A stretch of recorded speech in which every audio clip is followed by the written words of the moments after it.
Hello, my name is Federico Aviano and welcome to my channel dedicated, in this case, to the podcasts I want to make about the most important battles in our history. Now, I decided to make these videos because I think that on the web in general, these battles are treated like documentaries. They lack of storytelling features, we can say. So these videos will be plenty of my comments, of my impressions, and I really love history, but I am not a professor. So before before writing comments offending me, I make these videos like a passion. No one pays me, but of course, if you want to support my work, I would really appreciate because it requires me a lot of time to make. So that's the point. So just leave a comment, a like, subscribe, do what you want. Also share the video if you like it, of course. So, as I said, these videos are podcasts. They are intended not like videos. It's strange, I know, but I want you to relax, to listen to my videos. And in fact, there won't be any images. There will be only this slide, and you will see it forever. So don't worry about that, just listen to me, and I hope you will enjoy my video. So now we can start, and but I want to say another thing. I'm inspired to Arachîr Galudirithon.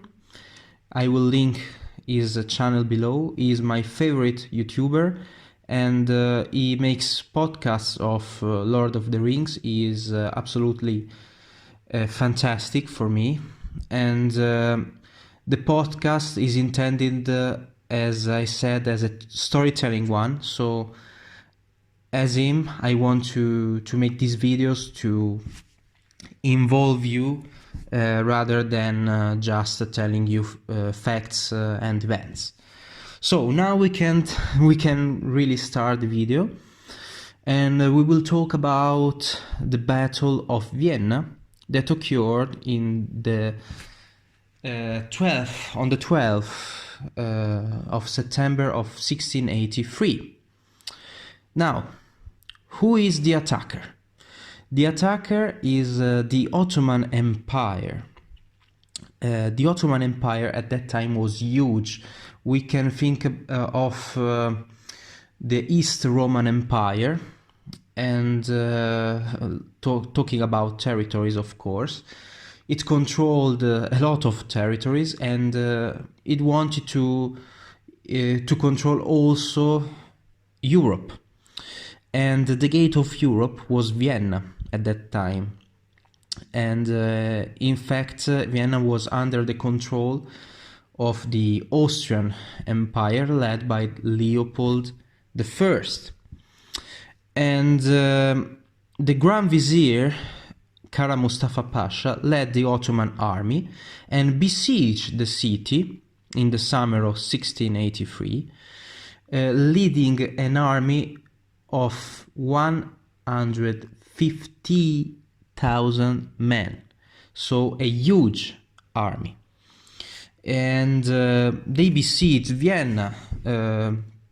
They blocked every access to the city, and they thought that the battle was already over, because the garrison of Vienna was counting only 11,000 men against 10 times army. It was of course a victory already written, but the things were not so easy for the Ottoman, because Leopold, as I said, was the ruler of the Austrian Empire, and he decided to search for allies. And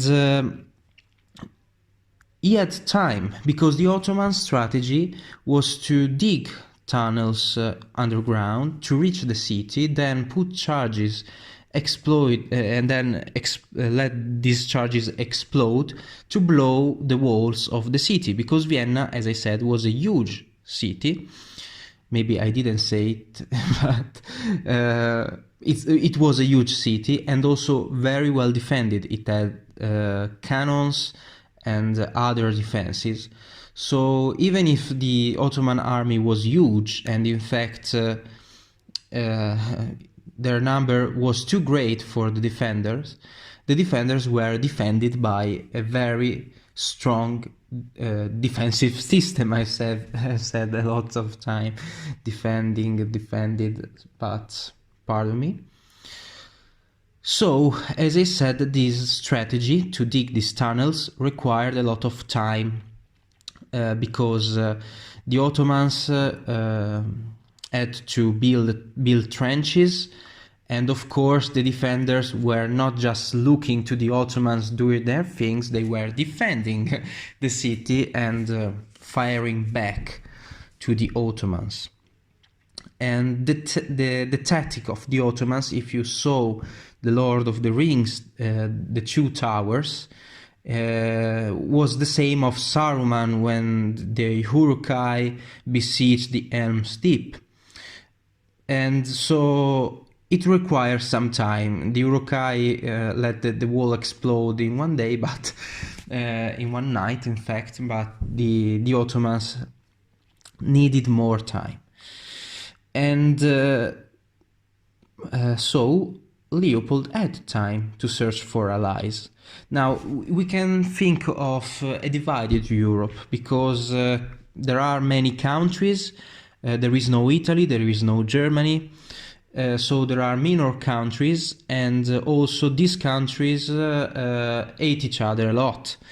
And there are a lot of wars during these years, there are a lot of territories contended, and so Leopold, in fact, has no allies. And there is where one of the most important characters of our story, and also very unknown to many, Padre Marco d'Aviano, enters in the field. And Padre Marco d'Aviano was born in the Venetian, the Republic of Venice territory, in Friuli, Venezia Giulia, we can say it now, so in Italy now. And he was a Capuchin friar. A Capuchin friar very known for his healing abilities, and also they said he could do miracles. And in fact, Leopold's wife couldn't have children, and Padre Marco somehow healed her, and from that hour henceforth, Leopold decided to take him as an advisor. And also the Pope Innocenzo XI trusted a lot Padre Marco d'Aviano, and Padre Marco soon became a very important political man, even if he was a friar. But he didn't search for power. He was a genuine man, we can say. And his only aim was to find these allies for his lord. And in fact, Leopold said to him, "Please, Marco, I trust you. You are a great diplomat. You are a great healer. You have strange powers. I don't know. You are a very good man. Please help me." And so Marco did. He searched for allies. And the most important country for Marco was France. He went to France and he spoke to King Louis XIV, nonetheless the Sun King, maybe the most important ruler in France history. And he said, "Please help us. we need your help because the Ottomans will conquer Vienna, they will destroy our domain, and after that they will conquer Europe because no one can stop the Ottomans. They are huge, and even France is not capable to do that. But the Sun King didn't think the same things. He said, well, you know that me and Leopold are not so much friends, and you know, France is really far away from Austria, so even if the Ottomans take Vienna, it's your business. I have a strong empire, I have a strong army, my borders are secured. It's not my problem, it's not my business, my business. And so the answer of the Sun King was no, I won't help Leopold. Padre Marco, of course, was not so happy. He was able to find minor allies, also resources, mercenaries, and the Republic of Venice, the Saxons and the Bavarians joined this Holy League, this Christian coalition, under the aim to defeat the Ottomans, to let Europe free and to let Europe to be Christian. And so that was the purpose of the Holy League. And of course it was easier for Padre Marco to search for allies with such a claim, such a purpose, instead of saying only, please, my emperor is in trouble, help us. He could say this is for Christians, for our religion, help us, and he succeeded in that. But the coalition was not big enough. As I said, the Ottoman army was counting about 150,000 men, so it was huge, and the coalition wasn't enough for that number. But now there is the most important idea from Marco that changed this war. He decided to ask help to Jan I Sobieski, that was the leader, the king, we can say, of the Commonwealth, the union between Lithuania and Poland. Now, don't think of nowadays Lithuania and Poland. Think about a very strong country, military advanced, and also the Ottomans feared the Commonwealth, but they were aware that Jan I Sobieski and Leopold didn't like each other, of course, and so they didn't worry about this possible alliance. But Marco thought that was the only way to defeat the Ottomans. One strong country had to be in the alliance, and at that time only minor countries had joined the coalition. So he went to Jan I Sobieski and he begged him to help. And Jan I Sobieski said, well, you know, I don't like at all your ruler, the emperor, and I want to be the most important Christian ruler, and he also wants that, so we can't be friends, you know. And Padre Marco said, please, you are a Catholic, Christian Catholic nation, you like the Pope. The Pope asks you to join this coalition. We need you. If Austria falls, maybe you will the next one to fall. And with these arguments, he was able to bring Jan to his side. But Jan said, okay, I can do this, but I will be the ruler of the army. I will be the head of the army. I will command the troops. And at this point, Leopold was not so clever, because he said, I am the chief of the army, the only one. And Yo said, if you want me to join, I will be the chief. So there was this problem. And Marco solved it, saying, hang on, you want the chief, you won't be the chief, you won't be the chief. Why not choose another chief? Like Charles of Lorraine, that is a very good general and also is faithful to Leopold and is also known to Jon. And the rulers said, okay, we can do that. So Charles was the new leader of the army, the ruler, the jure. But de facto, Charles gave his command to Jon, and so at these conditions, Jon joined a coalition, and now the Holy League was formed and ready to help Vienna, and an army of 90,000 men was ready to go to war.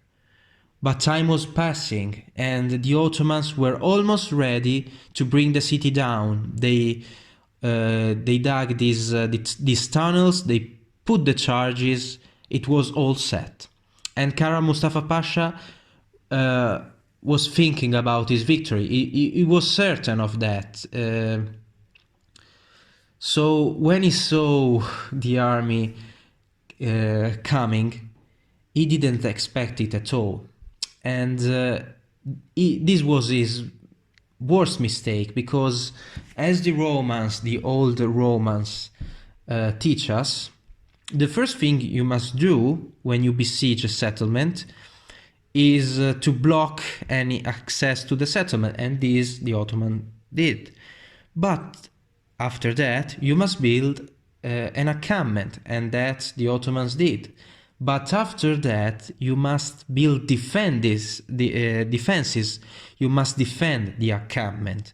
You can't just set the encampment and attack the city. You must defend also the encampment, because if reinforcements arrive, you are prepared to defend from the reinforcements. And this example, we can see it very clearly in the Battle of Alesia, in which Caesar besieged the city of Alesia, and another army arrived from behind, and so he was trapped between the defenders of the city and the reinforcements. So he built a very strong defensive wall that was between the two armies, and he was able to defeat them both. So the Ottomans didn't do that, and also the army was huge, but it was also divided, because it was formed by a lot of vassals, a lot of peasants, and they were besieging the city for I think 2 months. So there were diseases, they were far from home, and also they tried to conquer the city almost 100 years ago, and they were defeated. So the morale wasn't too high, and also Vienna was holding. And now that a huge army came to the city, the Ottomans trembled, and the Grand Vizier Kara Mustafa Pasha said, well, all or nothing, we must act. And he ordered to let the charges explode, but he didn't know that during the night the defenders discovered these charges, and they disabled them, because the defenders also dug tunnels underground the city, and they disabled all the charges. So when the Grand Vizier gave the order, nothing happened, and he was doomed. He said, oh my God, I am doomed. What can I do now? Because an army is coming, I'm not prepared. Also, the Holy League is coming from an hill, and there I have my worst troops, my best troops are with me, ready to attack Vienna. So the only thing I can do now is to let the worst troops sacrifice for the others and then take Vienna with my best troops. So I must attack even if the walls are not down. And I didn't say that part of the walls were already taken by the Ottomans, but Vienna had more levels of walls, so they couldn't enter the city properly. And the Ottomans attacked. He said, the Grand Vizier said, if I can take the city, then I can defend it. I have a huge army. It is impossible for the Holy League to reconquer it. And also I will call for aid. So that was his purpose, and he attacked. But as I said, the defenses were strong, and the garrison held the Ottoman attack. And in the meantime, the army of Charles arrived, and Charles, seeing the city burning, seeing the Ottomans attack, he decided to sound the charge immediately, early in the morning, because he wanted to help the Austrian before it was too late. And he sounded the charge. It was a completely, we can say, disordered charge, but as I said, this coalition was holy. They were like in a crusade. They were courageous. They were ready for battle. They wanted to win. And so this charge was like an avalanche, like a tidal wave. It was very strong for the Ottomans. But so in the first part of the battle, the Christian army almost destroyed the Ottoman forces that were defending the line. But then the Ottomans were more, and so they outnumbered the Christians. And at this time, the army of Jan I Sobieski comes. And it comes with, in particular, it comes with 3,000 winged hussars.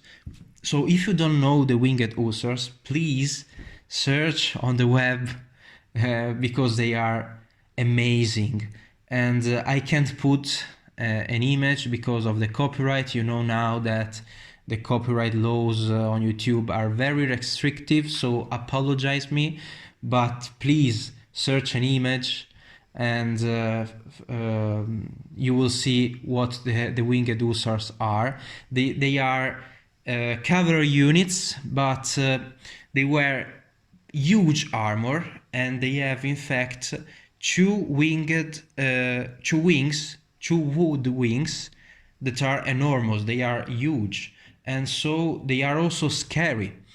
And but Jan didn't command only these 3,000 cavalry units. He had also the other 15,000 cavalry units of the coalition. So he ruled 18,000 cavalry units. So returning to Lord of the Rings, if you saw the Battle of Minas Tirith, when the Kingdom of Rohan came into the help of Gondor with King Theoden, he commanded 6,000 cavalry units. And so we have an army about 3 times that one, and that one almost covered the horizon. So imagine this huge army on an hill, and the Ottomans are on foot. Basically, they are on foot, and they are there for months, and they are tired, they are far from home, there are a lot of diseases, they are not united, there are vassals, and also the attack on the city is not going very well. There are the troops of Char already engaging battle, and they see this army of cavalry units covering the horizon. A huge army. You can't imagine, and also you can imagine this army the sound and also the earthquake, we can say the earth was trembling because all these these cavalry units were making a mess, a noise, an incredible noise. And so the Ottomans realized that the battle was over. And when Yon sounded the charge, the battle in fact was over. The Ottomans retreated, and it was a slaughter. If I don't remember wrong, 20,000 Ottomans died in the Battle of Vienna, while only 3,000 men of the Holy League and also the Austrian defenders died. So it was an incredible loss for the Ottoman Empire. And of course, the Grand Vizier Kara Mustafa Pasha decided to retreat. He was aware that there was nothing left to do. He couldn't take the city. There was this cavalry charge. He couldn't do anything. The battle was over. So he retreated, and the Ottomans didn't return as north as in that battle. So this was the start of the Ottoman decline that, if you know, was over at the end of the First World War, in which the Ottoman Empire was destroyed. So we can say that after this battle starts the Ottomans' decline.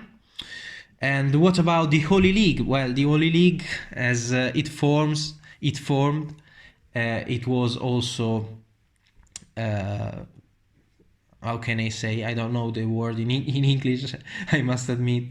Well, it disformed, we can say. And yeah, everyone returned to their country, and they also won other battles. I think the Austrian won other battles, but the defeat of Vienna was too hard for the Ottomans. They after the battle they were so weakened that they decided not to go as far from home as that time. And so here ends our story. Well, there are a lot of myths about the Battle of Vienna, like the cappuccino that was